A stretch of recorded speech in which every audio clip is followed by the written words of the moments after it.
Grimes in so many of my videos, but if you're as versatile as he is as a defender, you are that important. I mean, this guy, his importance is so undervalued. I mean, the start of his career at Richmond, hamstring injuries, like they are kind of now, fucking ruined him. Finally gets his body right, and bang, the time he gets his body right, Richmond turned into a powerhouse. He wins 3 flags. He captained Richmond in 2023. Didn't go all too well.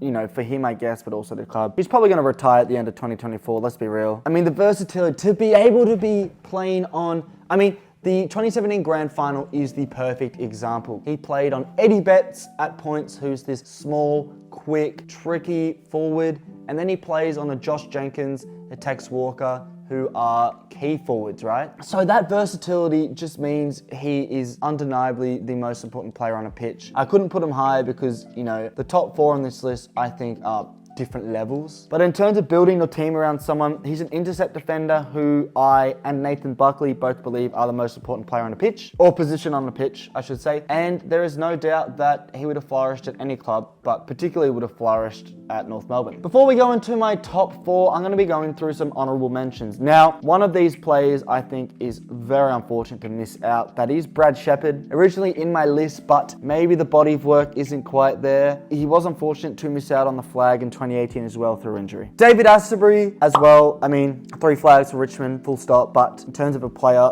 Talia was definitely better, and I think Stratton was better as well. So we're not just taking account, you know, success. Otherwise, this would be full of Hawthorn, Richmond, Geelong players. Then we move on to my last honourable mention, Michael Barlow. You know, he joined very late to the AFL, but for both Fremantle and Gold Coast, what a fucking player. Possession beast, but maybe his position isn't that important. Going into my top 4 now, at pick number 4, I have got a ruckman, and now if you do watch these videos, you would know that I and the competition just don't rate rucks. We don't. Like, teams who won the premiership don't have a good ruck. I'm not going to say the examples again, but there are so many examples for the last 10, 15 years where a team who's won the granny haven't had a good ruck. And I don't think rucks should be high in the draft because, you know, their position is just not important. But in saying that, this guy has been the best ruck, arguably for the last decade, definitely, probably, arguably for the last 20 years, you know, in this century. Wouldn't blame me if you said he's been the best ruck. It's Max Gawn. Max Gawn originally went at pick 34, obviously to Melbourne. If he did go at pick 4, he would have gone to Fremantle. Now, in terms of a player, Gawn's probably more worthy of a 3rd place here, but the position lets him down. I put him down. I still think, though, if you knew what Gawn was going to do through his career, you would pick him high. But, I mean, this draft is pretty stacked, especially at the higher end. And if Fremantle did get Max Gawn, you know, they did pick him at number 4 instead of Anthony Morabito. What an absolute L. They did get him. We are talking about a Sandilands Max Gawn link up. She was a bit scary. Going into my top 3, originally picked at number 3.